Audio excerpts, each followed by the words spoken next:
Buenas tardes a todos los oyentes y bienvenidos a este coloquio organizado por RIDEC Perú y CS de Chile. El tema de hoy es procesos de vacunación en Chile y Perú. ¿Son casos de éxito? Mi nombre es Bruno Flores, soy estudiante de matemática de la Universidad Nacional del Callao, pero primero hablaremos un poco sobre estas organizaciones que nos acompañan.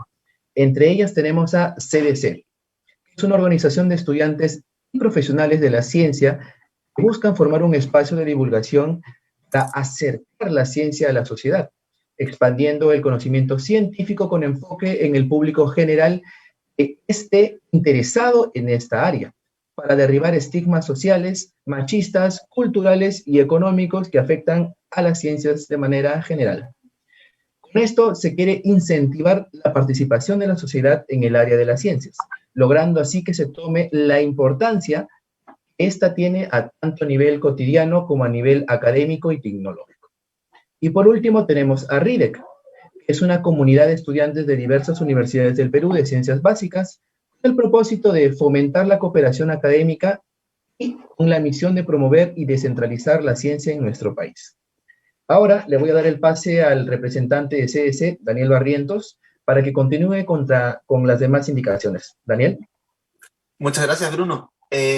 Bueno, primero que nada, bienvenidos, bienvenidos todos. Sobre las intervenciones, van a ser al final de cada ponencia, vamos a tener hoy día 2 presentaciones. Así que, por favor, les pedimos, pueden ir dejando sus preguntas en el chat o al final de cada presentación, ahí vamos a tomando las preguntas y las manos. Así que, bueno, sin más preámbulo, vamos a presentar a nuestro primer ponente. Estoy hablando de el doctor Antonio Quispe, médico, investigador, epidemiólogo y estadístico. Fue miembro del grupo de trabajo prospectivo que apoyó al Ministerio de Salud de Perú en la toma de decisiones detrás de los esfuerzos de socorro contra la pandemia el año pasado entre abril y junio. Fue y es director general e investigador principal de la WebMed Research. Es docente, además investigador de la Universidad Continental de Perú y profesor en bioinformática y bioestadística en la Universidad de Ingeniería y Tecnología, entre otras cosas. Así que, doctor, sea muy bienvenido, muchas gracias por estar acá y los dejo para que comience su presentación. ¿Qué tal, chicos? Buenas tardes. Gracias por la oportunidad de presentar en este importante foro. Y hablar sobre un tema que es muy importante no solo para Perú y Chile, sino en general uno de los retos más grandes que tenemos actualmente en la humanidad de cara a esta pandemia. En ese sentido, no solamente es importante compartir experiencias, sino sobre todo aprender el uno del otro y sobre todo sacar lecciones aprendidas. Permítanme compartir la presentación y arrancamos. Esta presentación tiene como 3 objetivos, ¿no? El primer objetivo es describir un poco lo que ha sido la campaña de vacunación en Perú, luego hacer un análisis comparativo de Perú y sus pares latinoamericanos y terminar con las particularidades del proceso de vacunación peruano, tratando de sacar algunas lecciones aprendidas. Y en este proceso es importante destacar que no solamente es el hecho de que cómo lo hemos hecho, sino cuántos retos hemos tenido que superar en el camino y sobre todo qué podemos hacer para seguir acelerando el proceso de vacunación. Entonces empecemos describiendo un poco lo que ha sido la campaña de vacunación en el Perú. Esta campaña empezó literalmente en marzo con la llegada de las primeras vacunas y este primer lote de vacunas fueron vacunas de un lote de Sinopharm que se pudo utilizar específicamente para proteger en la primera línea. Y aquí es importante contextualizar el hecho de que una decisión del gobierno peruano fue en primera instancia vacunar a todo aquel personal que trabajaba en las áreas de hospitalización COVID, en todos los centros de salud, atendiendo pacientes COVID, incluyendo los policías, militares, bomberos y demás actores que dentro de lo que es la función salud formaron parte de esta respuesta a la pandemia. En ese sentido, es importante destacar que esa es la curva de la primera y la segunda ola peruana, y si bien es cierto, se hicieron convenios y contratos para que las vacunas llegaran en noviembre y diciembre del 2020, en la práctica tuvimos un contexto sociopolítico que derivó en una transición de gobierno que eventualmente produjo que nos pusiéramos de lo que estábamos compitiendo con los pares por las vacunas en primera instancia y volvernos al último de la cola, ¿no? Con lo cual, una primera lección que tuvimos que pagar muy caro es el hecho de que la estabilidad política, la inestabilidad política saboteó la llegada temprana de las vacunas en Perú y luego de eso una transición de gobierno que cuando van a ver cuántos de esos convenios en la práctica estaban firmados, estaban pagados para poder garantizar llegar las vacunas, resultó en el hecho de que no estaban compradas y que había que volver a iniciar toda esa negociación, entrando a competir en un mercado en el cual ya los países latinoamericanos habían cerrado contratos y habían capitalizado la oportunidad que implicaba ser de los primeros en competir en esta competencia por comprar vacunas. El proceso peruano tiene estas dos olas que en ambos casos hemos roto los récords de mortalidad y es importante destacar eso porque la razón por la cual Perú fue uno de los países con la mayor tasa de mortalidad secundaria a COVID-19 es por el hecho de que nuestro sistema de salud es un sistema de salud desestructurado, segmentado, con 30 años de atraso en la atención primaria, y que básicamente teníamos un índice per cápita de camas UCI muy bajo y una brecha de oxígeno que con el incremento de los casos sobrepasó la capacidad de respuesta de su sistema, y producto de ello tuvimos tragedias como las de Iquitos, como las de Arequipa y otras regiones que han pagado un alto número de muertes que en otras circunstancias se hubieran podido prevenir. Cuando llegaron las vacunas, empezamos a comprarlas con este primer lote, que fue 1 millón de dosis, que llegó en febrero de este año.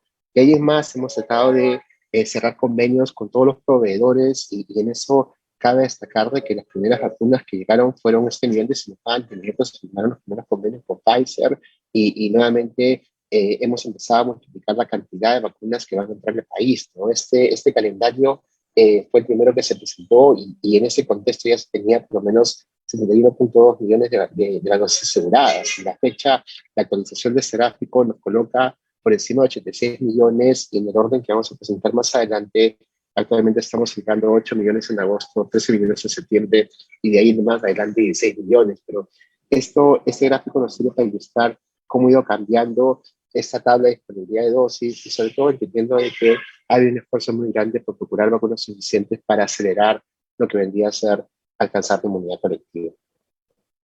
Una lección importante es el tema de que hubo una fase 1 para que Perinsoro se planteó un esquema de fase, ¿no? Y en esa primera fase incluyeron a esa primera línea que incluía el personal de salud, los militares de policía armados, adultos mayores con comorbilidades, entendiendo buscar en esto un escenario en el cual se pueda proteger a la población que tenía el más alto riesgo de exposición y el más alto riesgo de morir. Y en el camino se fueron haciendo ajustes, ¿no? Que eran motivados porque ya se tenía información con respecto a quiénes eran los grupos de alto riesgo de morir, se actualizó esto en 3 circunstancias y este cronograma de fases inmediatamente pasó a ser desactualizado. Con las enmiendas en la línea de tiempo, ustedes pueden observar de que una vez que se acabó la segunda ola de la pandemia en noviembre y diciembre del año 2020, entró el primer lote de Sinopharm en febrero de 2021, llegaron las primeras vacunas de Pfizer en marzo y entraron las primeras vacunas de AstraZeneca en abril. Y esto motivó esa modificación del programa de fases de vacunación por el Plan Nacional Actualizado de Vacunación, que implica ya el uso de repositorios de datos abiertos, una modificación de la estrategia, el uso de vacunatones, el uso de diferentes estrategias que permitieron avanzar con el programa de vacunación. En preparación para la tercera ola se ha estado heredando una serie de cosas. Por ejemplo, cuando uno usó las estrategias de vacunatón, lo que en la práctica hacía era distribuir grandes volúmenes de primeras dosis, que 21 días después, 28 días después, implicaba tener grandes volúmenes de segundas dosis, ¿no? Y aquí hay que entender un poco el contexto en el que se ha dado la transición democrática entre el presidente saliente y el presidente Castillo entrante, y para esto, luego de un escenario de polarización política en el que compitieron el fujimorismo con Perú Libre y terminó ganando el presidente Castillo por un margen muy pequeño de votos y que en la práctica polarizó el país. Y producto de ello estamos sufriendo una crisis económica, una crisis política y arrastramos la crisis sanitaria. En ese contexto se plantea la posibilidad de tercera ola y si bien es cierto, había un plan, este plan no había sido presupuestado y en el cambio de gobierno lo primero que se hace es presupuestar este plan de respuesta a la tercera ola y a la par tratar de acelerar la campaña de vacunación intentando cerrar brechas, ¿no? ¿Qué brechas? La brecha de segundas dosis por el grupo etario, la brecha de primeras dosis de los grupos pendientes y tratar de utilizar esa idea de que si usas las vacunas de manera inteligente, pues puedes utilizar los grupos de alto riesgo y se va a remarcar cantidad de días. Este es uno de los tableros que están disponibles en un repositorio conocido como Reunis, y lo que nos permite ver es el incremento de las primeras y segundas dosis y cómo esta cobertura de la vacunación es tan desigual entre las 25 regiones del Perú. Y acá hay que mencionar dos cosas, ¿no? De que en un contexto geopolítico, Tacna, que es la región fronteriza con Chile, pues fue la primera ciudad del Perú que recibió vacunas suficientes para vacunar a toda su población adulta. ¿Por qué razón? Porque es una población pequeña, de 300.000 habitantes, tiene una estructura urbanizada, que es mucho más fácil distribuir vacunas, y existía el compromiso del gobierno de darles toda la protección lo más rápido posible para garantizar el flujo del comercio entre Perú y Chile, lo cual implica aplicar un criterio político a una situación de riesgo epidemiológico, mientras que el resto de regiones habían recibido vacunas solamente para progresar con las primeras etapas del programa de vacunación. Y esto generaba una situación de inequidad, ¿no? Y todo el mundo hablaba de por qué en Tacna se está vacunando a 18 años, 20 años, cuando el resto del país a lo mucho se ha bajado a 40 años y en algunos casos 38, 39. En la práctica lo que eso ha sido es una inequidad de acceso a las vacunas, y el gobierno entrante vamos a tener que hacer todo lo que está en nuestras manos para poder cerrar brechas de segundas dosis, brecha regional, y poder avanzar todos juntos hacia una inmunidad colectiva, pero con un esquema que permita en el proceso vacunar a la población de alto riesgo y con eso salvar mayor cantidad de vidas. Esto vendría a ser la pirámide poblacional del Perú, y como ustedes pueden notar, la progresión de este esquema de vacunación ha ido protegiendo a los adultos mayores de 60 años, a mayores de 50, mayores de 40, y toda esta sombra azul y naranja lo que suma en total es el 48% de la población objetivo protegida, que son, si contamos solamente 18 años para arriba. Entonces, Perú está a puertas de llegar de 100 al 50% de la población objetivo protegida, que son los adultos, y ha empezado primariamente por todos los que son los adultos mayores, regresando hasta 40 años y empezando a vacunar a adultos de 38 a 39. Y estos cachitos que ustedes ven que bajan hasta 18 años son aquellas ciudades que son literalmente Arequipa y Tacna, las únicas que han recibido vacunas para vacunar a esos grupos poblacionales. El gran problema y el gran reto es de que existe una gran variabilidad de avances en la cobertura de vacunación con respecto a la población total. Y podemos ir desde el 9.5 en Huánuco, un 9.5% en Loreto, 7.5 en Puno, que es la más baja, hasta tasas tan altas como la de Tacna, ¿no? Que ya tiene el 29.6% de su población vacunada con 2 dosis. Y esto es la descripción gráfica de lo que vendría a ser la inequidad de acceso a las vacunas por regiones en el país. Contextualizando el momento, ¿no? Y viene la novedad de que estamos a puertas de inicio de la tercera ola, ya tenemos demasiadas alertas tempranas y tenemos que prepararnos, y cada vez que el tiempo pasa, pues se reduce, y hemos venido de una segunda ola que fue devastadora y que rompimos a la fecha ya más de 200.000 fallecidos entre todos, y son literalmente una mortalidad extremadamente alta, ¿no? Y este conteo de 196.950 fallecidos, pues básicamente implicaba un sinceramiento de las cifras que es la mortalidad por todas las causas como la mejor señal para seguirle el rastro de la pandemia o el exceso de muerte. Y aquí hay que ser muy preciso, ¿no? El Perú ha hecho un esfuerzo, a diferencia de otros países latinoamericanos, por reportar su tasa de exceso de muerte como una tasa oficial de conteo de fallecidos por COVID, lo cual no implica que todos han sido fallecidos confirmados, pero que en la práctica, por las circunstancias del contexto peruano y los análisis que se han hecho, el grueso, sino el 99% de ese exceso de muerte es secundaria a COVID-19. Entonces vamos a comparar un poquito lo que ha sido Perú con sus pares latinoamericanos. Si vemos en términos de la cantidad de casos nuevos por millón, pueden notar de que la ola peruana por lo mucho excede, y la única que se acerca es la ola que tiene Brasil, ¿no? Y Brasil en términos poblacionales y no per cápita. Si ustedes notan en la gráfica, podemos contrastar que Colombia, en el caso de Argentina, y en el caso del Perú, que tiene esta cantidad de casos nuevos confirmados por millón de habitantes, pues son los que estaban enteramente en la cabeza, y que las otras han sido sincrónicas, que han sido segundas olas más altas que las primeras. Entonces, tenemos un escenario en el cual lo primero que hay que diagnosticar es que la primera ola tenía una característica asincrónica en general, y la segunda ola que es más o menos sincrónica. ¿Por qué razón? Por el ingreso de las nuevas variantes en Latinoamérica. Y aquí hay que destacar dos en particular: la variante P1, que fue detectada en Brasil, y la variante Lambda o 77, que fue originalmente reportada en Perú y Chile.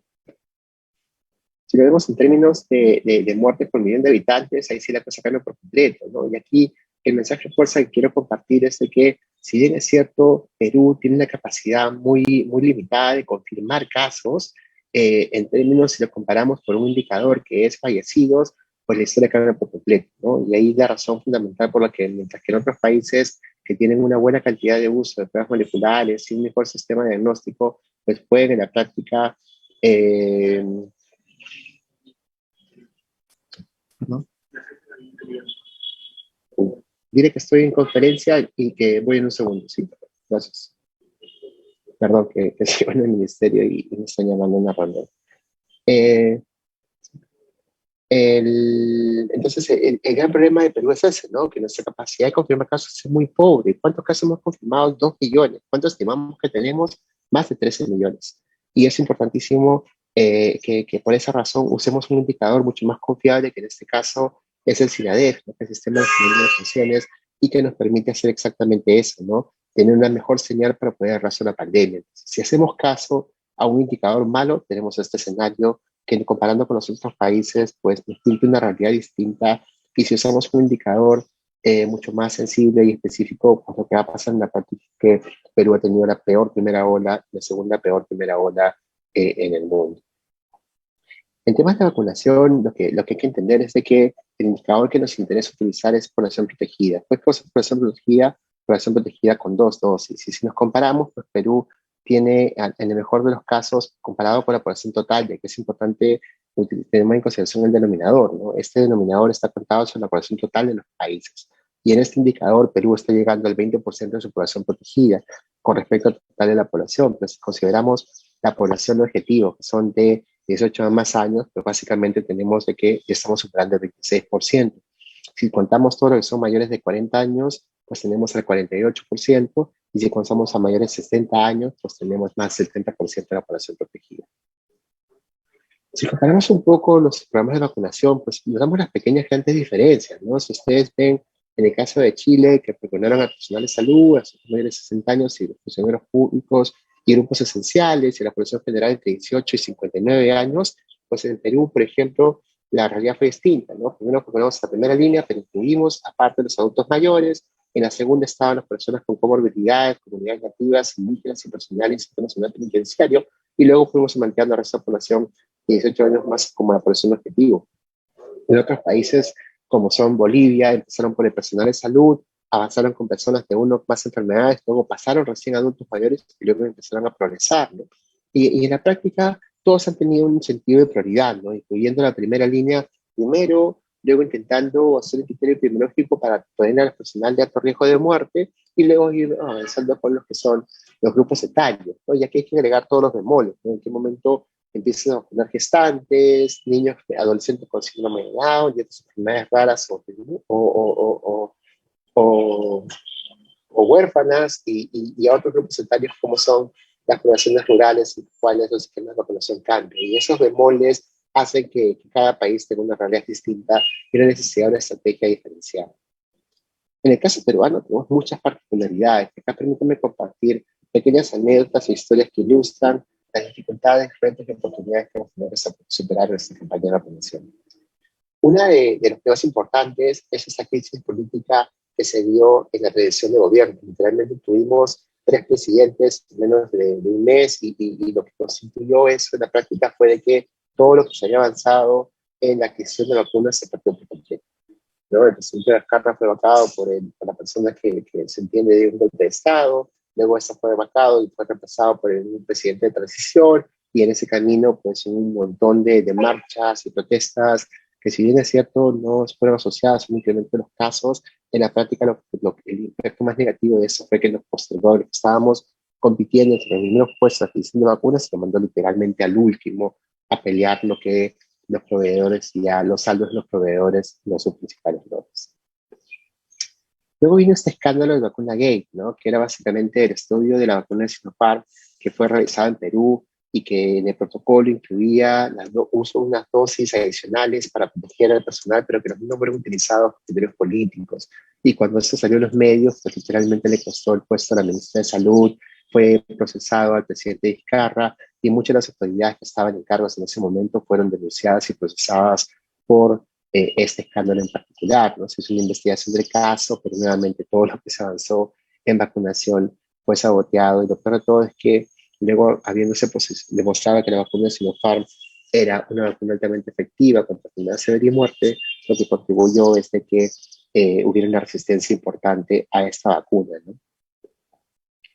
Y eso fue la campaña de mala información de contra Sinopharm, porque ahí hubo personalidades políticas, personalidades mediáticas que malinterpretaron los resultados de los análisis interinos del ensayo clínico de Sinopharm en Perú y plantearon barbaridades como que la vacuna era guantificada, que la vacuna no sirve, que la vacuna más bien producía el COVID y que producía más COVID que el placebo, y eran cosas que parecían todas evidentes mentiras, pero que este medio en particular se encargó de difundir por meses, y lo que creó en la práctica fue una campaña de mala información que afectó primeramente a las víctimas de la mala información, que luego que fueron estudiadas y caracterizadas resultaban que eran personas de poblaciones rurales, personas de poblaciones indígenas, personas que pertenecían a sectas religiosas o tenían un eje social vertical en el cual la opinión de un líder comunitario imperaba, y si esa persona era antivacuna, pues todos los demás no se vacunaban, con el riesgo y los riesgos que eso conllevaba. Entonces,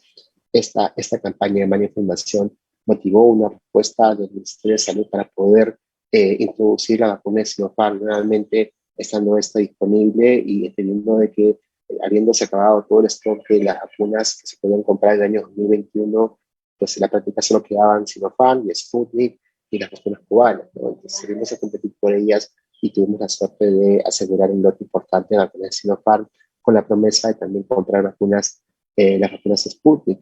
Pero lamentablemente esa segunda negociación todavía está en proceso y no tenemos una fecha de arribo de esas vacunas.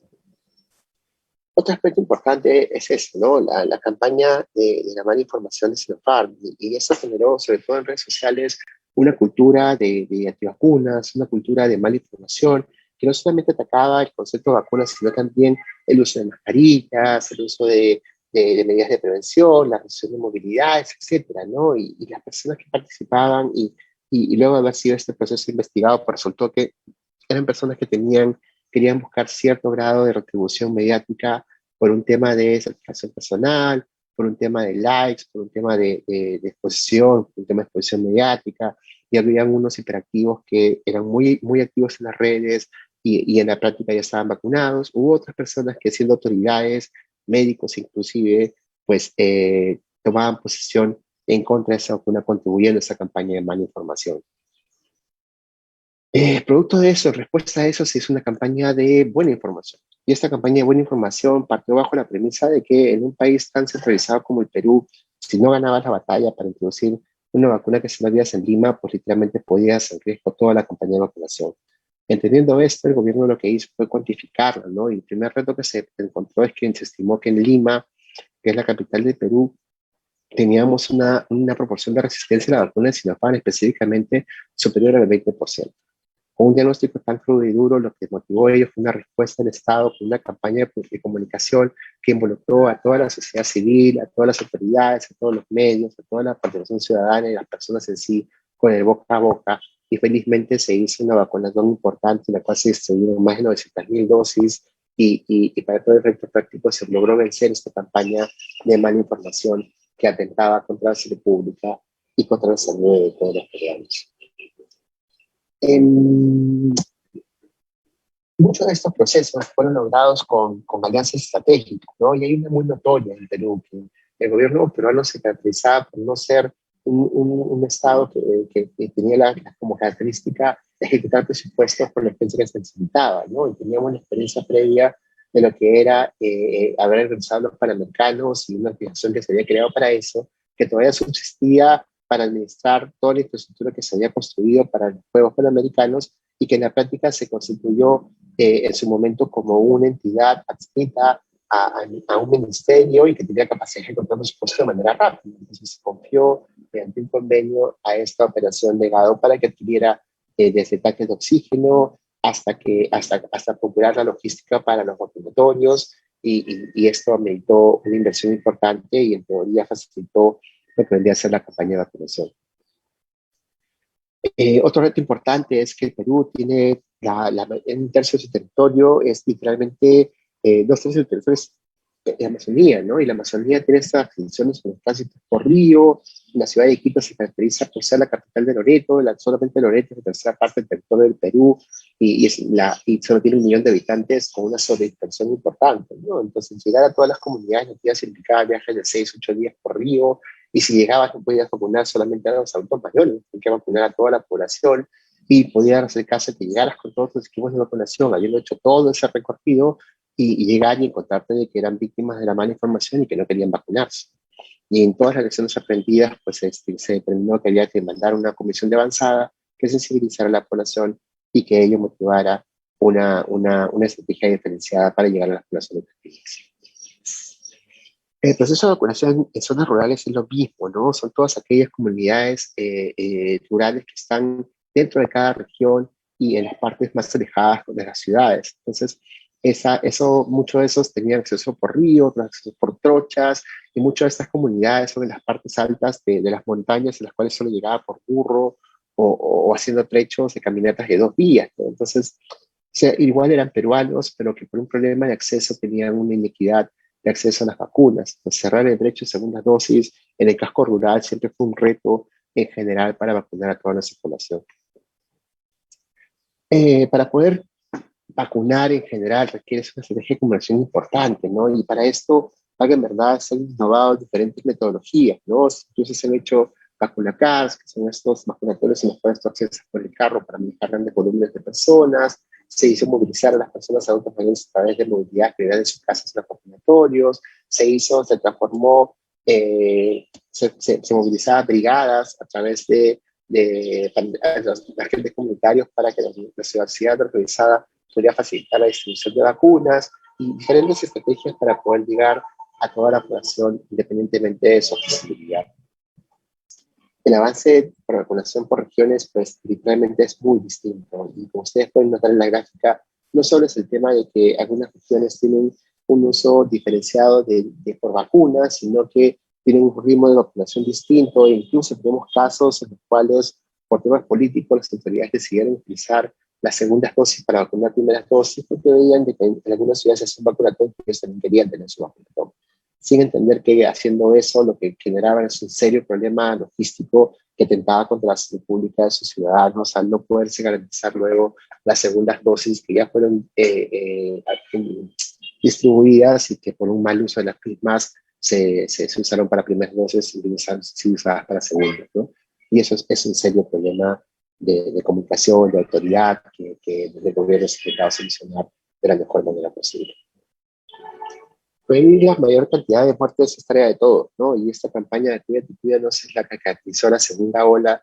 Actualmente estamos lanzando la campaña de comunicación Protégete Perú, que es literalmente la combinación de combinar las 2 dosis, completar las dosis de la vacuna, más usar esta protección diferenciada que te da una KN95 o un respirador, pues una N95, FFP2, sobre todo pensando en que para poder estar protegido contra la variante Delta se requiere de todas maneras una protección adicional, ¿no? Un mejor sello de tu mascarilla, y esto lo ofrecen los respiradores profesionales en cualquiera de sus marcas y modelos.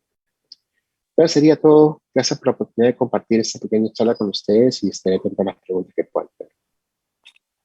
Muchísimas gracias, doctor. Muy interesante la presentación. Quería partir, bueno, primero quiero invitar a todos y todas quienes están acá que tengan preguntas, a que las escriban en el chat.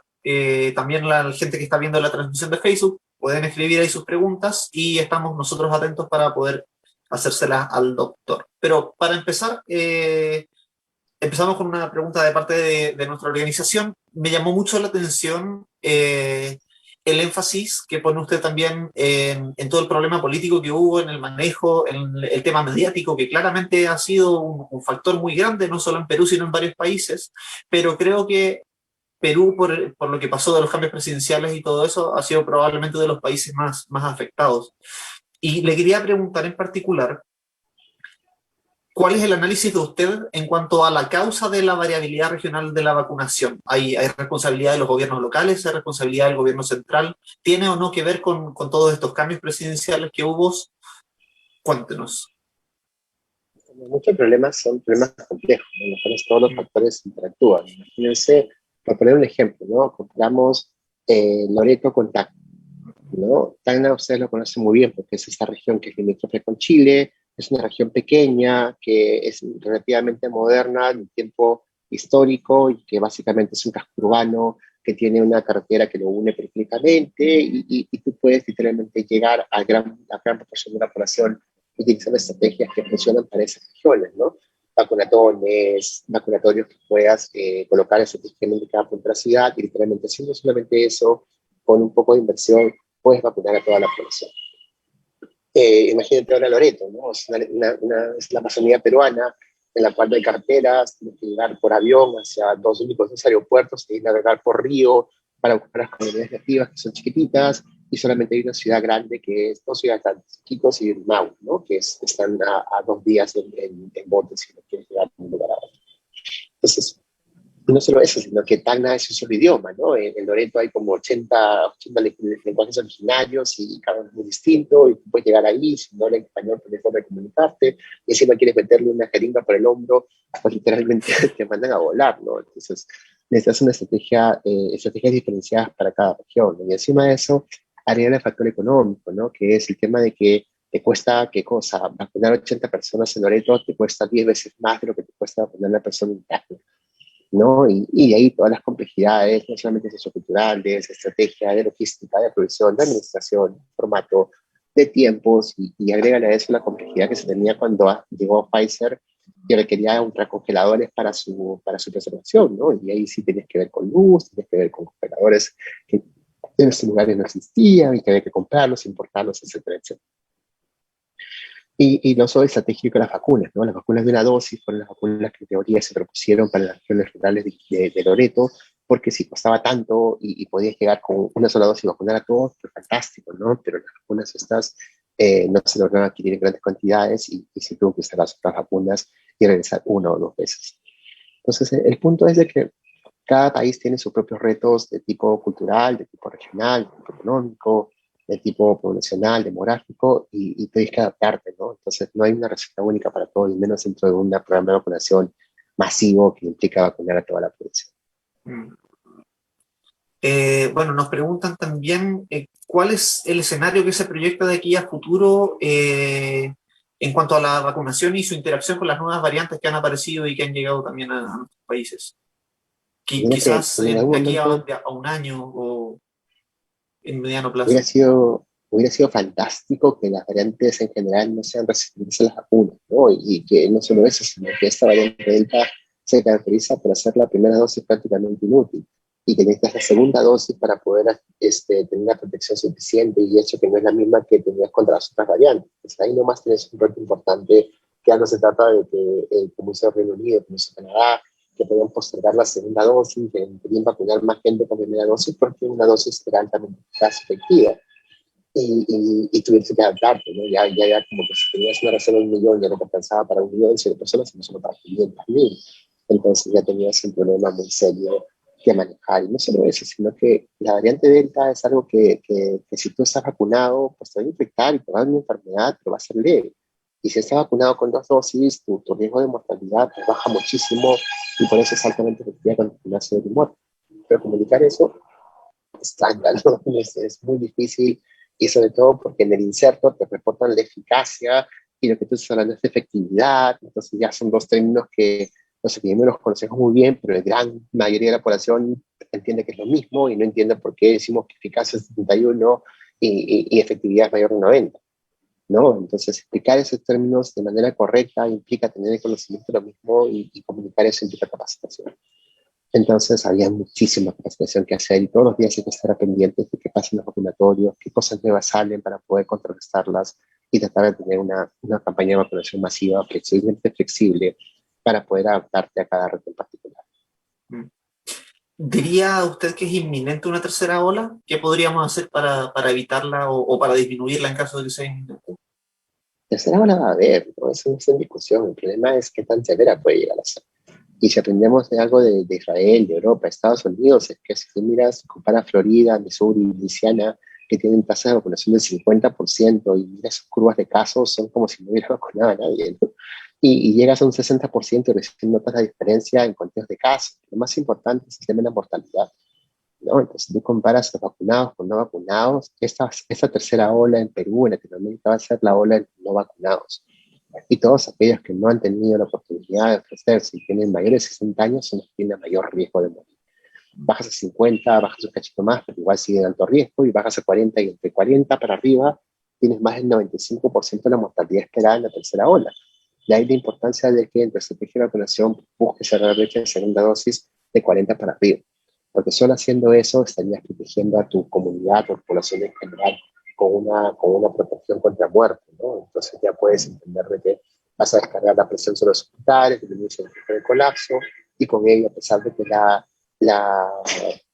los recursos del sistema de salud siguen siendo los mismos de la primera y la segunda ola, pues puedes hacer un esfuerzo de quitarle presión a la demanda hospitalaria, procurando centros de atención de oxigenoterapia, centros de atención de aislamiento temporal, todo lo que vendría a ser atención domiciliaria, mejor la comunicación para la vigilancia de signos de alarma, y proveer estas herramientas que son el pulso oxímetro y las mascarillas para que uno facilites la detección de signos de alarma para que solamente la fracción que lo requiera vaya a atenderse a un centro de oxigenoterapia, y dentro de ellos son aquellos que requieren ventilación derivados, y dentro de los hospitalizados son aquellos que requieren ventilación mecánica entre una cama UCI. Entonces descargas la presión sobre el sistema y puedes manejar mayor volumen de casos sin mejorar tu capacidad de atención. Súper, bueno, ya nos vamos despidiendo, doctor, le agradezco muchísimo su presentación y lo quiero dejar con una última pregunta. Yo sé que sobresimplificarlo, pero es un poco la pregunta que nos trae aquí hoy día, ¿no? En términos muy generales, muy simples, ¿diría usted que lo que hemos vivido con la vacunación en los últimos meses ha sido un éxito? Yo creo que caracterizar sobre un éxito en general comparándonos con otros países, pues definitivamente que no, ¿no? O sea, los casos exitosos son Israel, que tuvo la previsión de ser de los primeros en comprar grandes lotes de Pfizer, de los primeros en hacer campañas de vacunación y los primeros en alcanzar la inmunidad colectiva. Eso es la definición de caso de éxito. Pero si nos comparamos contra ellos, pues no es como comparar un equipo de tu barrio con el Barça, ¿no? Una cosa así. Pero internamente entre nosotros viene el tema de que cuántas batallas hemos ganado y qué cosas las que podemos hacer. Nos estamos hablando de que ya tenemos más del 70% de la población adulta mayor de 60 años protegida con 2 dosis, pues le ha salvado la vida a miles de peruanos. Si encima de eso ya hasta los mayores de 40 estás llegando al 50% de población protegida, estás salvando decenas de miles de peruanos.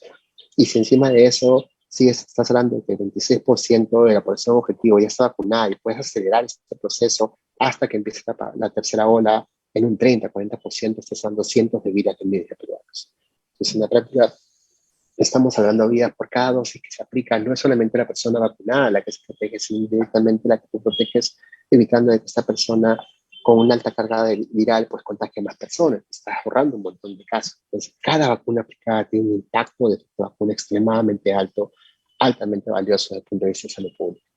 De ahí que la principal estrategia para la tercera ola en realidad son dos, ¿no? Uno, vacunar, acelerar la vacunación, y dos, procurar entender, explicar a la persona de que el virus se transmite por la nariz y por la boca, y si tú usas un cubrebocas, llámese un respirador profesional o doble mascarilla, de alguna manera estás protegido y vas a evitar infectar, ¿no? Entonces, ese conocimiento de repente lo teníamos en la primera ola. No existían las vacunas. Entonces, afrontaron la tercera ola con vacunas, con ese conocimiento de la dinámica de transmisión, pues realmente identificar oportunidades de prevención, y todas ellas tienen un impacto, ya sea previniendo casos o previniendo muertes. Súper, bueno, muchísimas gracias, doctor, le agradezco nuevamente. Muchas gracias también a todos quienes están acá, quienes están viendo por Facebook, quienes están viendo por Zoom. Doctor Quispe, médico, investigador, epidemiólogo y estadístico, muchísimas gracias, lo dejo libre, sabemos que es un hombre ocupado, así que muchísimas gracias de nuevo, y a todos y todas los dejo con Bruno Flores, mi compañero de RIDEC, para continuar con la actividad. Gracias, Gracias. Cuídense mucho. Igual.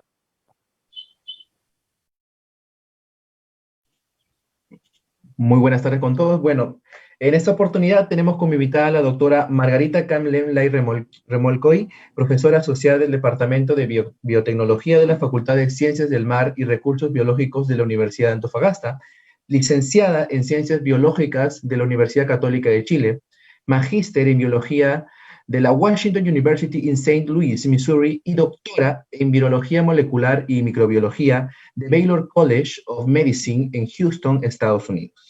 Realizó su postdoctorado en el Laboratorio de Inmunología del Departamento de Genética Molecular y Microbiología de la Universidad Católica. Además, la doctora Lai fue la primera secretaria regional ministerial de la macrozona norte del Ministerio de Ciencia, Tecnología, Conocimiento e Innovación de Chile para el año 2020. Muchas gracias, doctora, por aceptar estar el día de hoy con nosotros y brindarnos esta interesante y excelente charla del día de hoy. Sin más preámbulos, le damos el pase. Doctora. ¿Cómo están? Muy buenas tardes. Muchas gracias, Bruno, por la presentación. Y bueno, yo les voy a compartir entonces también nuestra experiencia como país de haber podido, digamos, tener un proceso de vacunación contra el COVID-19 en Chile. Si me pueden indicar si están viendo bien la presentación. Perfecto. Ya, perfecto. Bueno, al día de hoy, lamentablemente, en el mundo tenemos, bueno, un total de 205 millones o más de 205 millones de casos confirmados de COVID-19 alrededor del mundo y más de 4 millones de personas lamentablemente que han fallecido por causa de esta pandemia causada por el virus SARS-CoV-2. Bueno, los primeros casos de esta pandemia, como todos ustedes ya lo deben saber, fueron notificados a finales del año 2019 en la ciudad de Wuhan, en la China, y el primer caso que llega a Chile fue el 3 de marzo del año 2220. Y en el 11 de marzo del mismo año se declara pandemia de esta infección que está ocurriendo de forma masiva alrededor del mundo por la Organización Mundial de la Salud.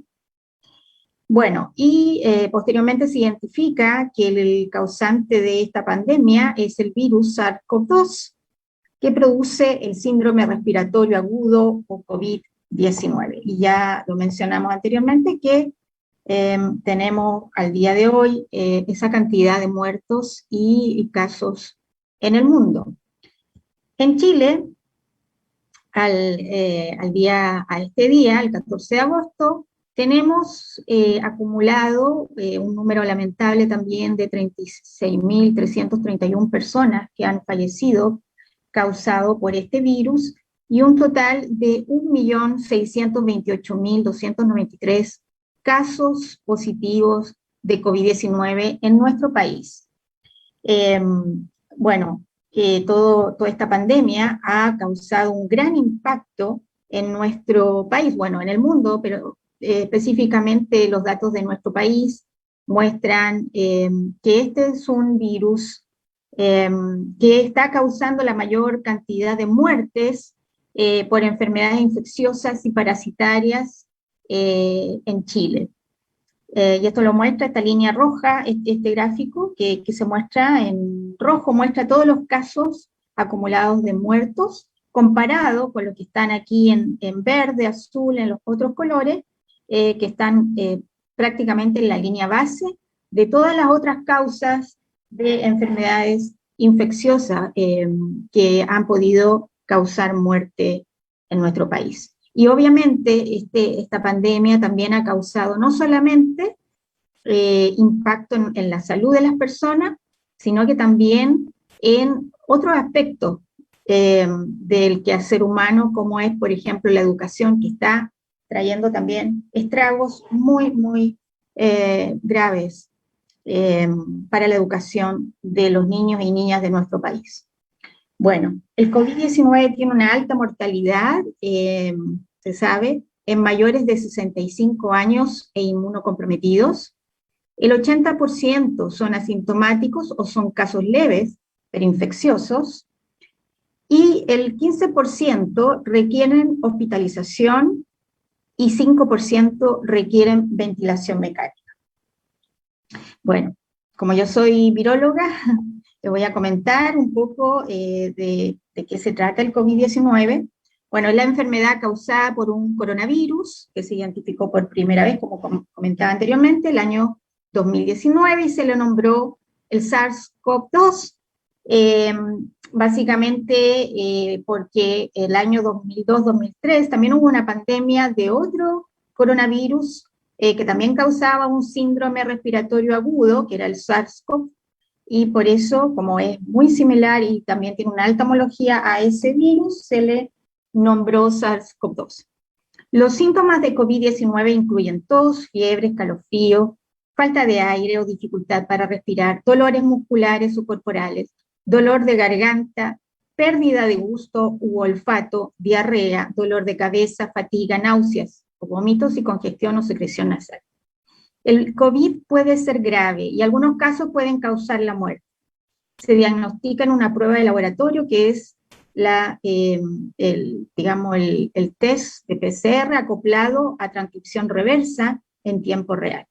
La prevención implica lavarse las manos con frecuencia, toser sobre el codo, quedarse en casa cuando se está enfermo y usar una mascarilla para cubrirse la cara y mantener el distanciamiento físico. Entonces, esas fueron las primeras medidas que pudimos tomar antes de que ocurriese, digamos, todo el desarrollo de vacunas contra el COVID-19. ¿Y por qué es tan preocupante el COVID-19? Básicamente porque el SARS-CoV-2 puede afectar múltiples órganos y partes del cuerpo con diversos grados de aparición y gravedad. También el COVID-19 causa principalmente síntomas en el tracto respiratorio superior, como también en el tracto inferior. Y además esta enfermedad causa síntomas sistémicos, independiente de su gravedad. Y eso está dado porque su receptor, el receptor de este virus, está expresado no solamente en el epitelio del sistema respiratorio, sino que también en el epitelio de otros órganos de nuestro organismo. Y por eso este virus es bastante serio. Los pacientes graves presentan también neumonía, síndrome de distrés respiratorio agudo, arritmias y pérdida de conciencia.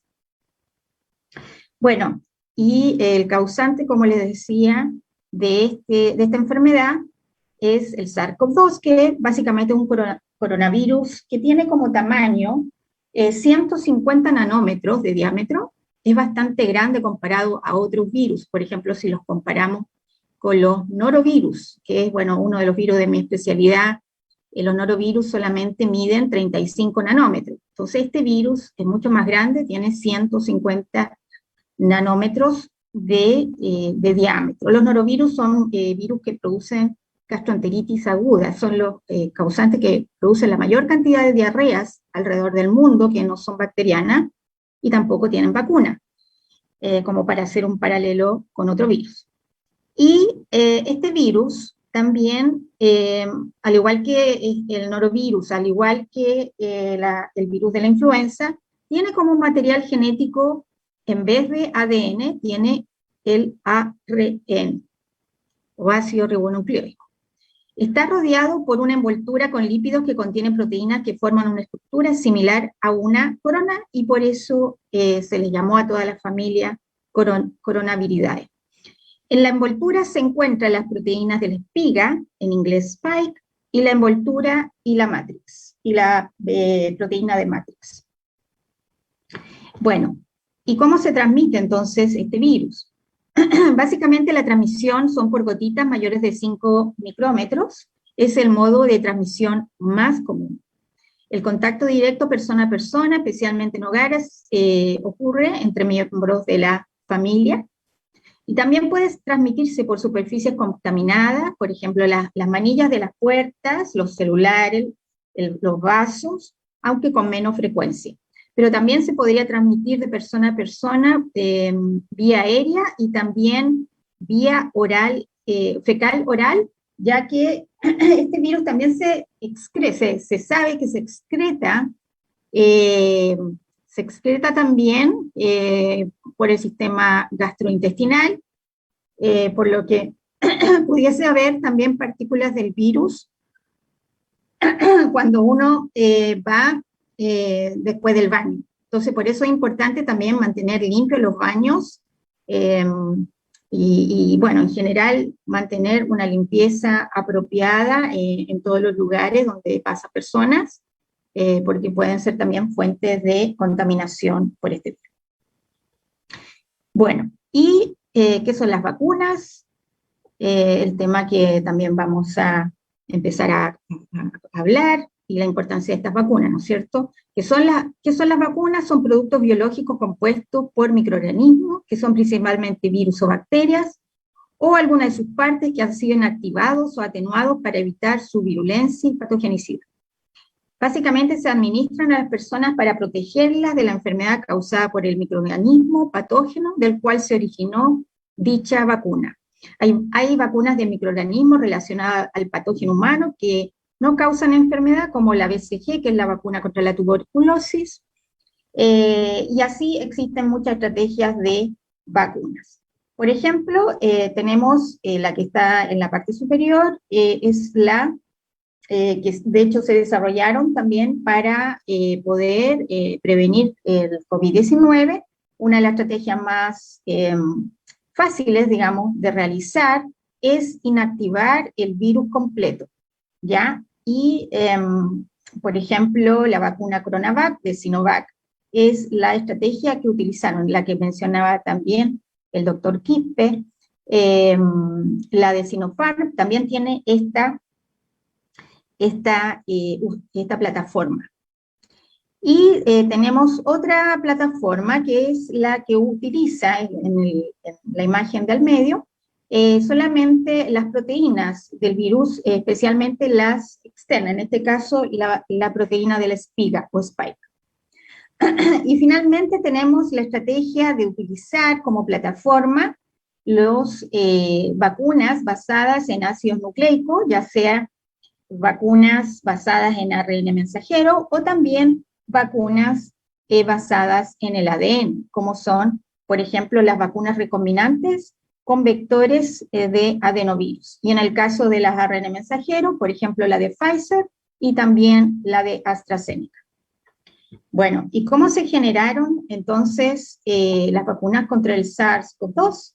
Bueno, en el 17 de enero, y gracias a la tecnología que tenemos avanzada o que teníamos en el año 2020, el gobierno chino dio a conocer la secuencia genética del virus que causó el brote del SARS-CoV-2 y inmediatamente se comenzó una serie de proyectos de desarrollo de vacunas.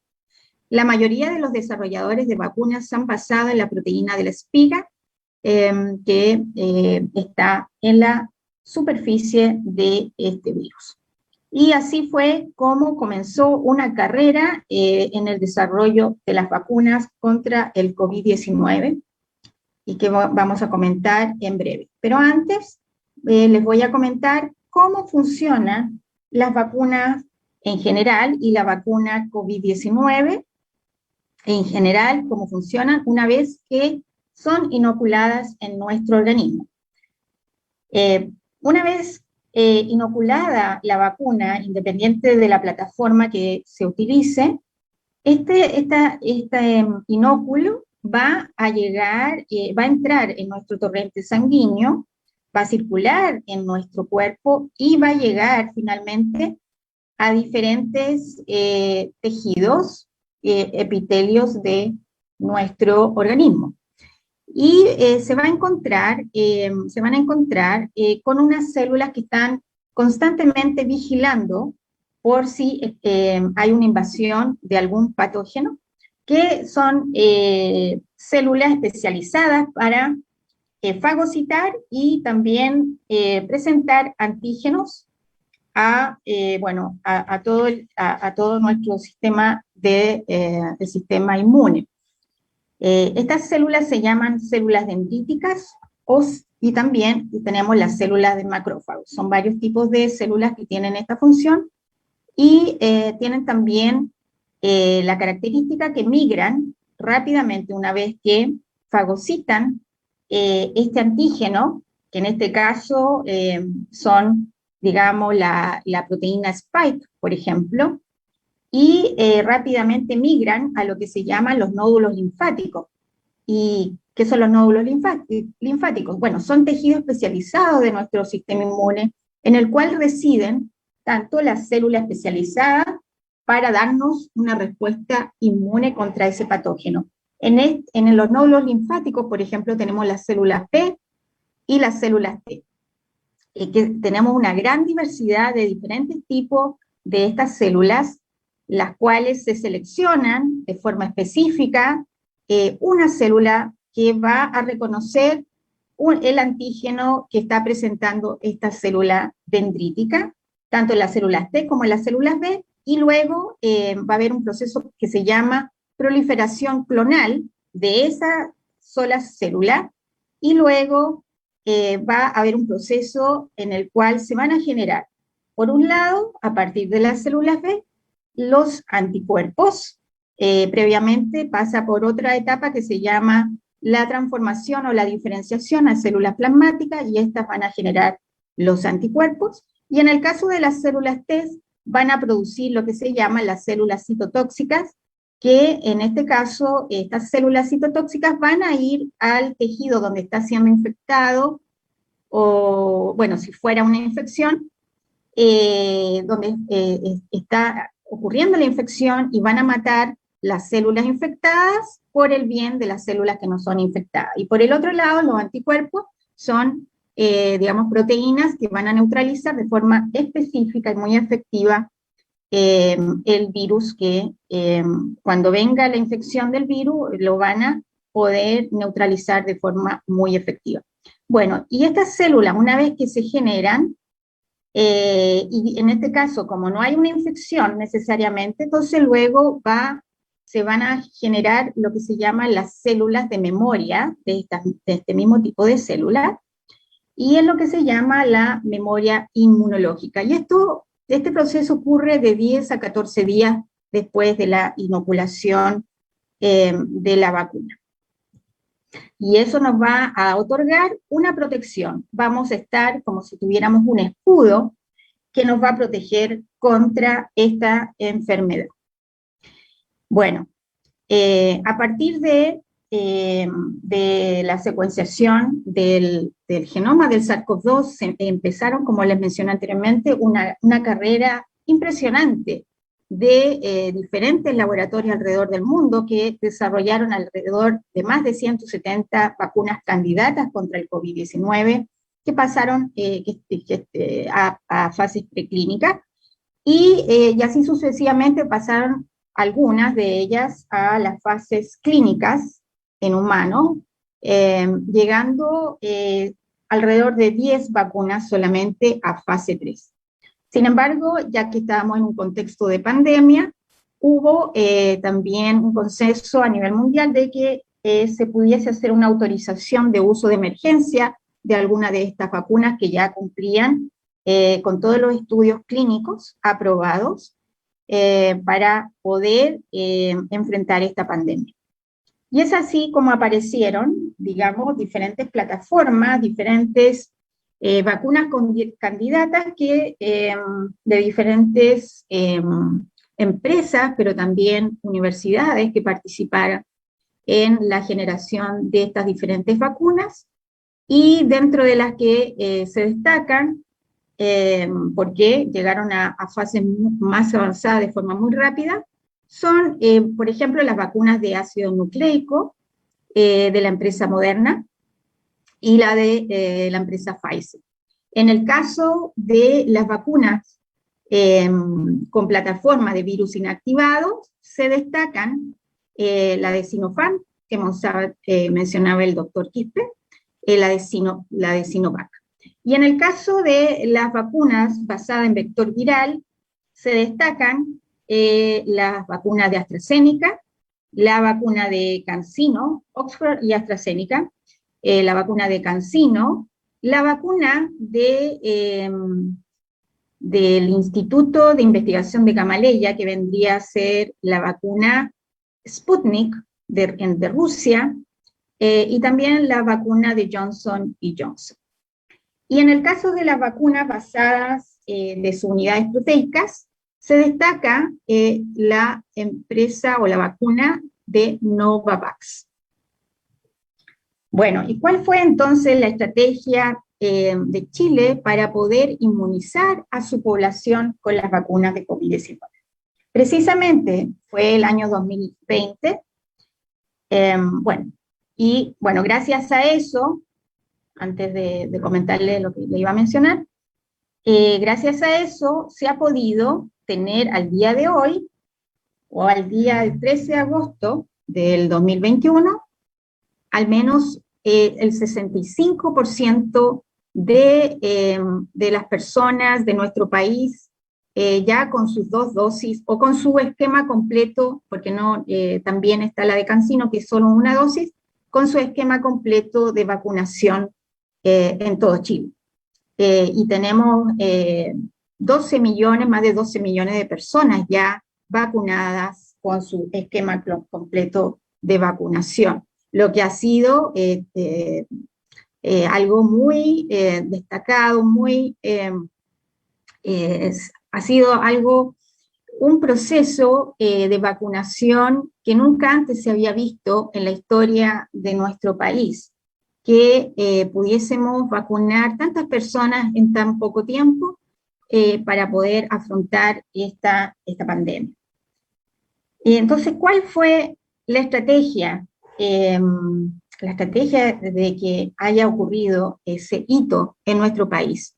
Bueno, todo coincidió también que se estableció por primera vez en nuestro país la creación del Ministerio de Ciencia, Tecnología, Conocimiento e Innovación. Bueno, fue previamente promulgada una ley y luego se empezaron a asumir los cargos los diferentes autoridades de este ministerio, tanto el ministro como la subsecretaria, y también se creó la nueva Agencia Nacional de Investigación y Desarrollo, que anteriormente era CONICYT de Chile, entonces se convierte ahora en la NID.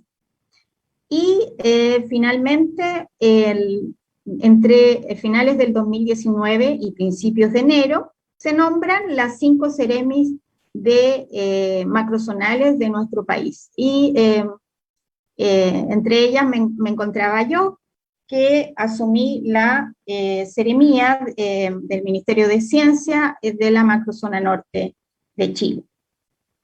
Así que básicamente nosotras el año 2020 éramos las seremis, que todas teníamos, digamos, unos antecedentes académicos, en el cual estando, digamos, ya organizados, al menos macrozonalmente, con los diferentes secretarías en las diferentes macrozonas de nuestro territorio, llega entonces la pandemia. Y inmediatamente se hizo una coordinación a lo largo de nuestro país, en la cual esta iniciativa fue liderada por el Ministerio de Ciencia y se articuló con las universidades y también el Instituto de Salud Pública, una red nacional de laboratorios universitarios para realizar el diagnóstico contra el COVID-19. Hoy en día ya tenemos esa lista de diferentes universidades a lo largo de nuestro país, desde el norte hacia el sur, los cuales siguen participando al día de hoy, y también se incluye la Universidad de Antofagasta, a la cual yo pertenezco actualmente.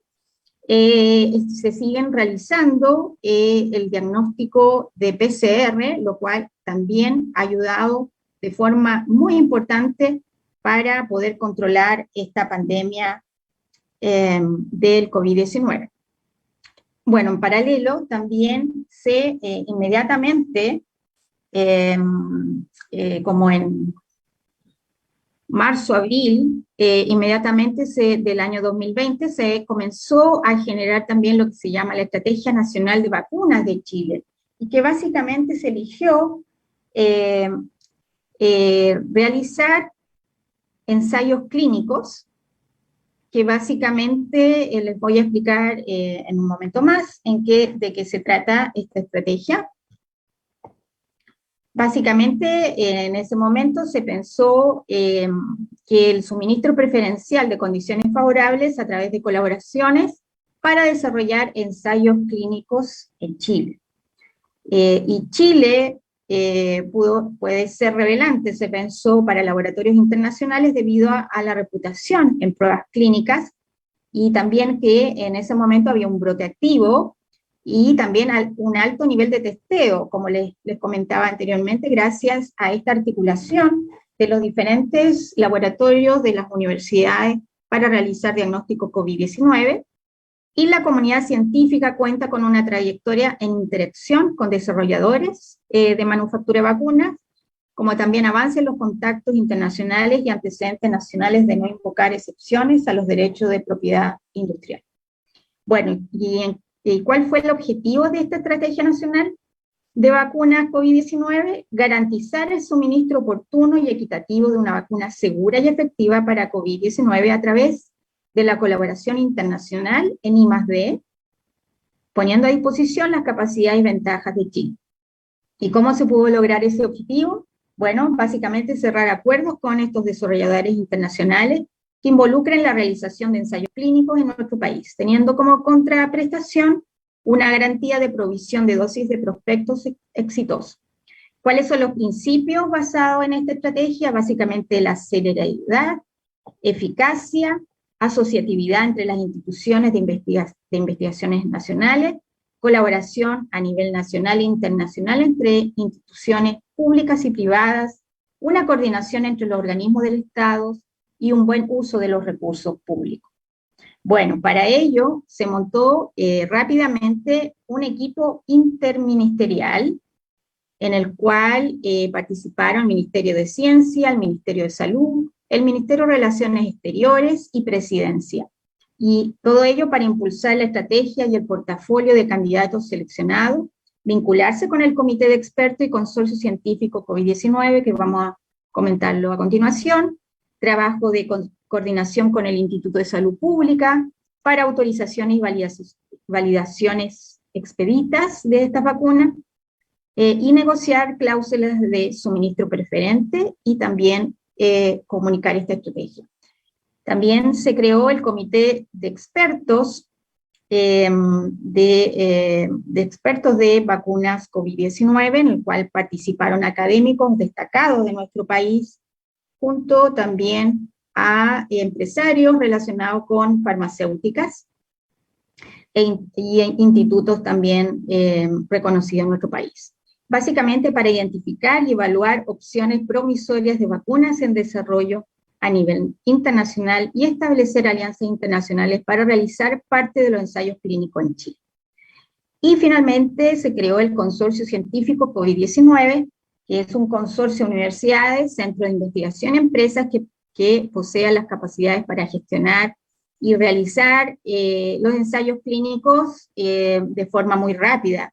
Se pensaba entre 3 a 4 meses desde el momento que se estableció dicho consorcio.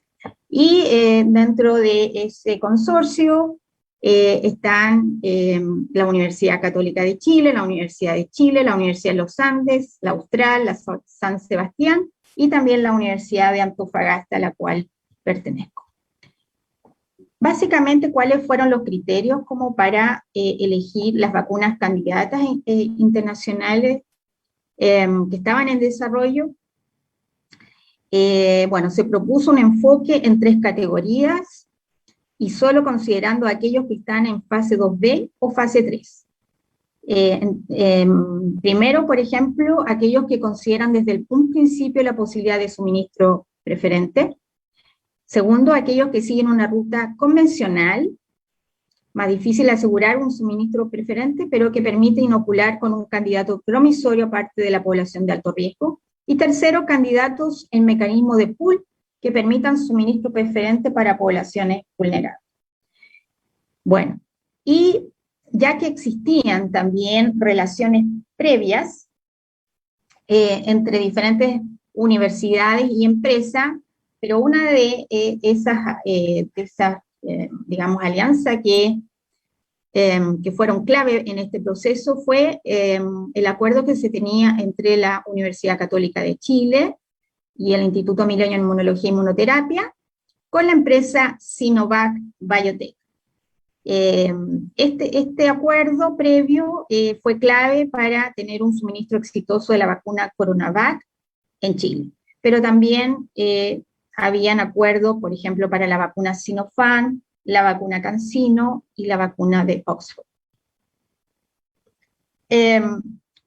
Como les decía, dentro de esta lista de diferentes acuerdos, se destaca la de la Universidad Católica y el Laboratorio Sinovac, la Universidad de Chile con Janssen y Johnson & Johnson, la Universidad de Chile y la Clínica Las Condes con la empresa Oxford AstraZeneca, la Universidad de la Frontera con el Laboratorio CanSino, y todas esas alianzas que le acabo de nombrar es donde se le ofrece a todas estas empresas realizar ensayos clínicos en todas estas instituciones a cambio de este suministro preferente de vacunas COVID-19.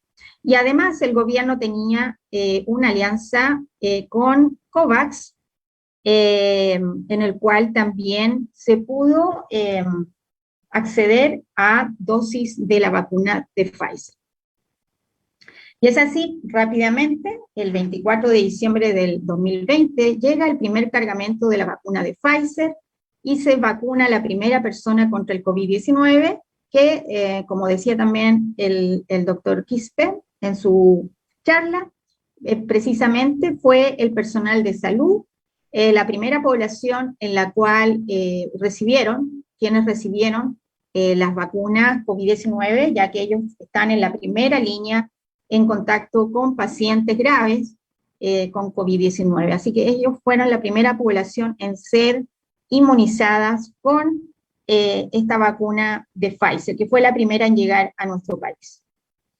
Y bueno, luego también, como les decía, hubo una estrategia en la cual estaba este acuerdo previo entre la Universidad Católica y la empresa Sinovac, pero luego se amplió este acuerdo en el cual se involucró el Ministerio de Salud, el Ministerio de Ciencia, el Ministerio de Relaciones Exteriores y también empresas, una confederación de la producción y del comercio CTC de Chile, y todo ello pudo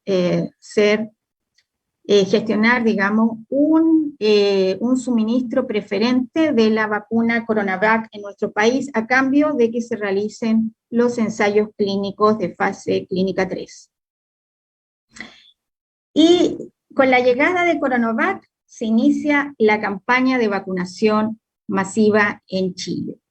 Y eso ocurrió a principios de febrero de este año, en el cual llega el primer cargamento de Sinovac con más de 2 millones de dosis a nuestro país.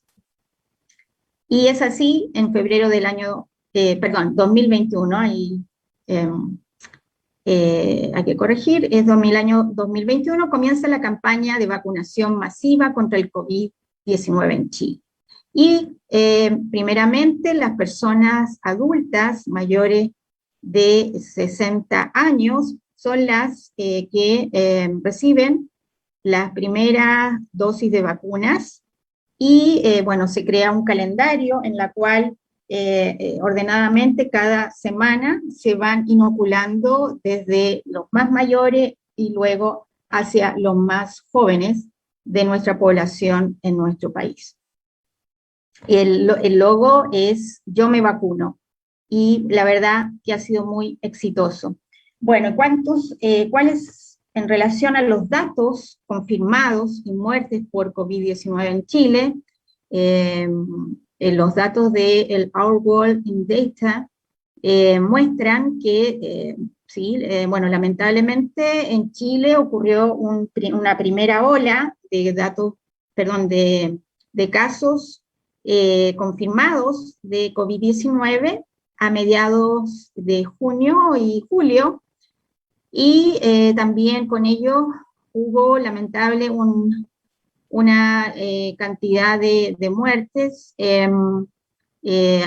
alrededor de más, incluso alcanzó en su pic más de 200 personas al día en este primer pic, y luego ocurrió una especie de segunda ola en nuestro país, pero justo en ese momento comenzó la campaña de vacunación masiva, principalmente con CoronaVac, lo cual sí, tomó tiempo en poder empezar a bajar, digamos, el número de casos, y alrededor de junio-julio ya empieza a descender el número de casos confirmados en este año de personas con COVID-19, y también en el caso de muertes, es solamente alrededor de julio que ya se empieza a ver una caída constante del número de muertes en nuestro país.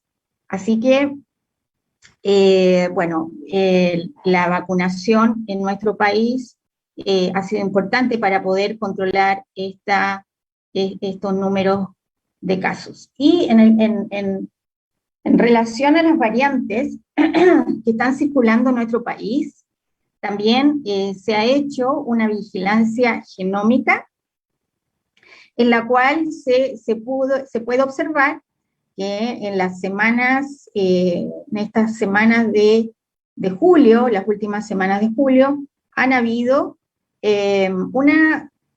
bueno, en el año 2020 comenzó la variante alfa, que es el color verde, perdón, la variante,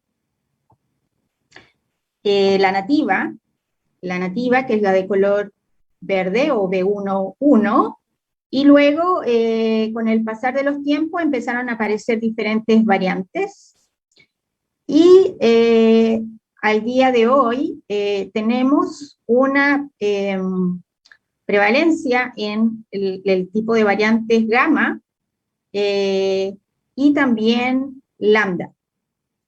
Gamma es la variante que viene del Brasil. Lambda es la variante que se llama la variante de los Andes, que no se conoce a nivel mundial, pero se ha visto mucho, sobre todo en el norte de Chile, y debiera también estar en los países vecinos, tanto Perú, Bolivia y norte de Argentina. En relación a la efectividad de las vacunas que se han administrado en nuestro país, el Ministerio de Salud también ha hecho estudios sobre la efectividad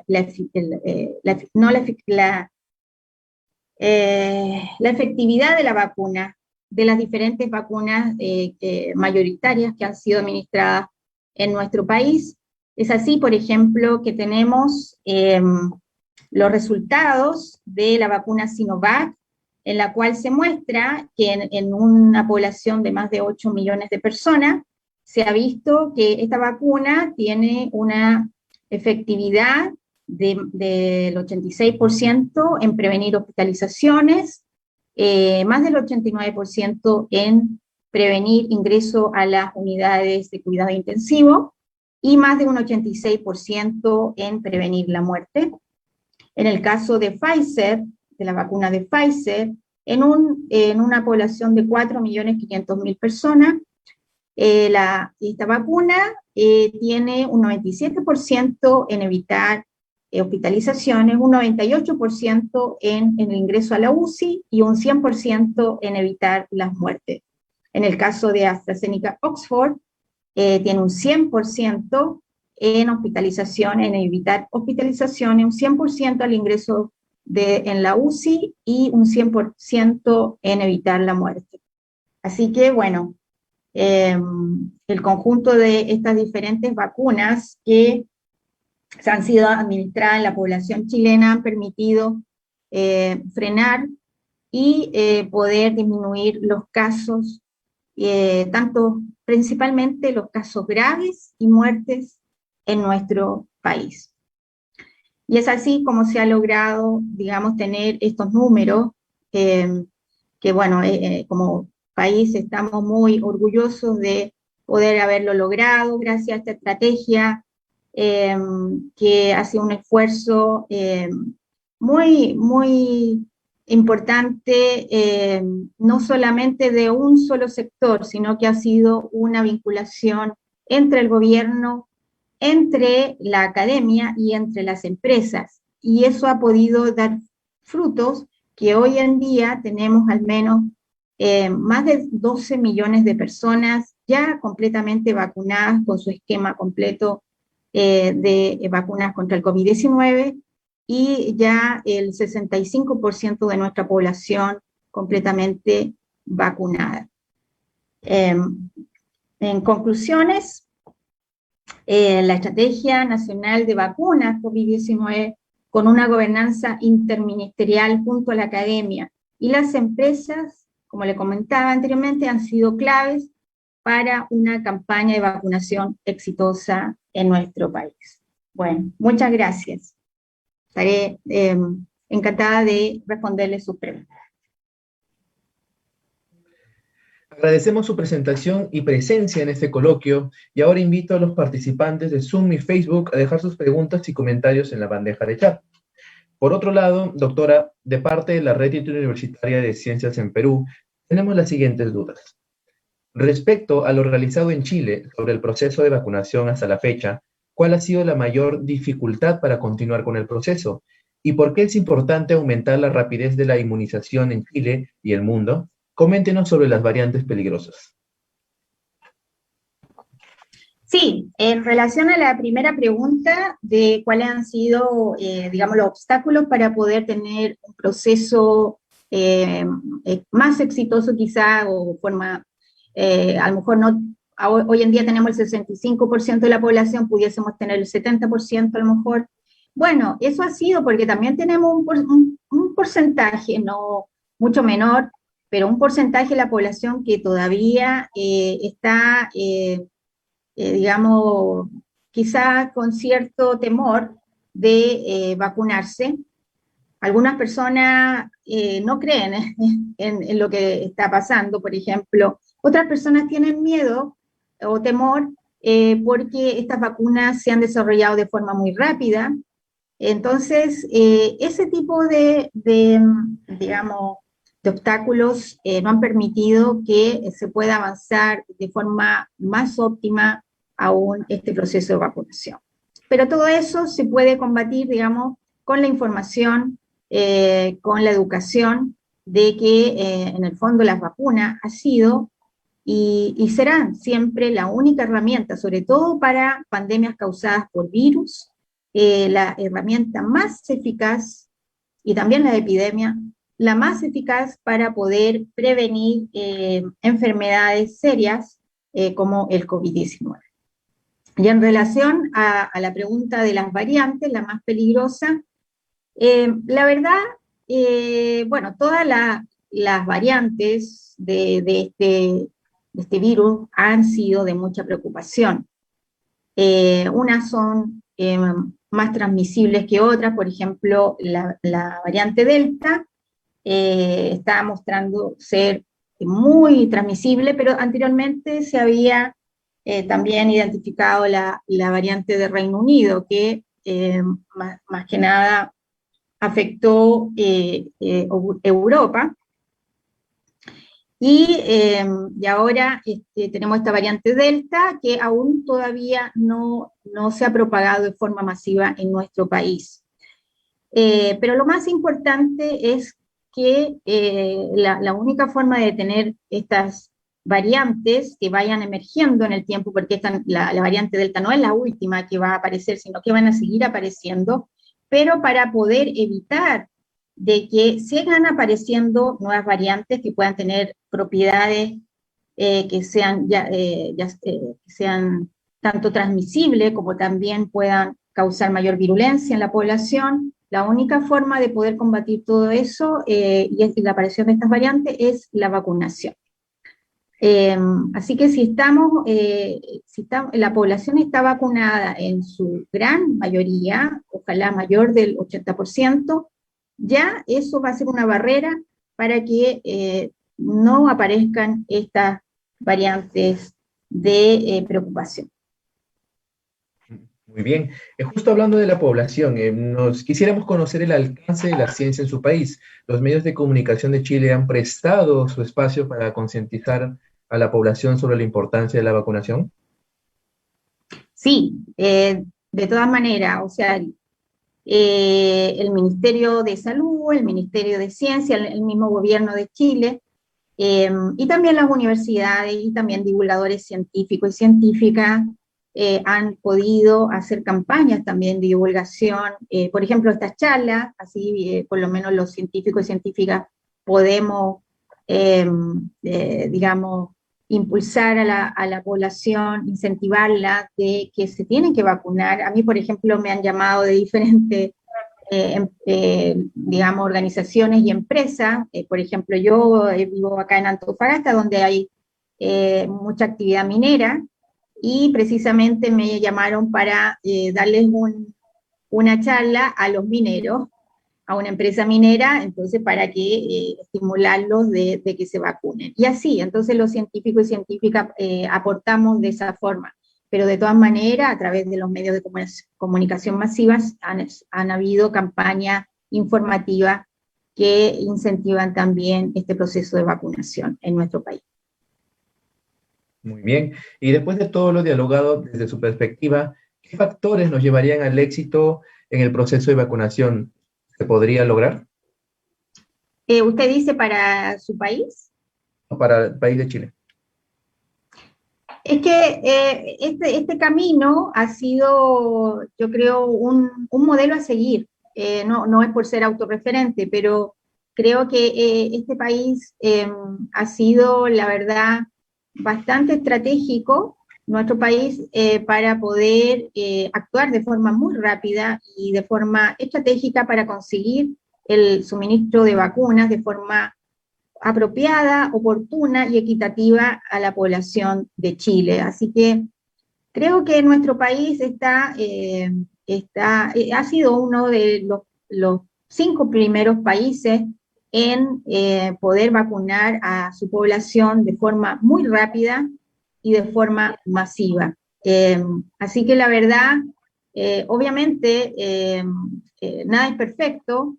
Esta fue una pandemia que nos tomó a todos de imprevisto y a lo mejor se pudo haber perfeccionado todo desde un principio, pero lo más importante es que ya tenemos esta experiencia y ya para futuras pandemias, porque las pandemias siempre han estado en nuestra civilización. Ya vamos a estar mejor preparados para poder afrontarla y podamos minimizar mucho más el número de fallecidos y personas que han sido, que han sufrido, digamos, esta enfermedad muy grave y que también trae secuelas a la persona. Y dicho hecho, acá en Perú escuchábamos cosas muy interesantes hace muchos meses acerca de qué tan rápido Chile ha venido vacunando a sus ciudadanos y la verdad nos parecía algo increíble, hasta se escuchaba muchas personas acá que vivían acá que querían irse allá a Chile porque iban a conseguir vacuna y cosas por el estilo. Y la verdad, estamos muy orgullosos porque realmente nuestro país hermano Chile haya conseguido esta rapidez, en este caso de las vacunas. Y ahora, último, para concluir el evento, ¿qué opina usted sobre el regreso a la normalidad en nuestros países?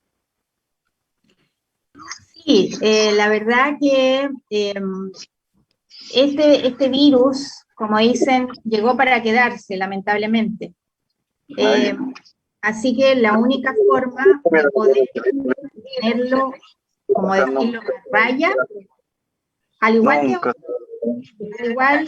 igual que otros patógenos virales, Libre, sigue libre. al igual que otros patógenos virales, la única forma es vacunar a toda la población, mantener las vacunaciones, si este virus, porque es un virus que se ha visto que... Uy, ahí parece una... no sé si me escuchan.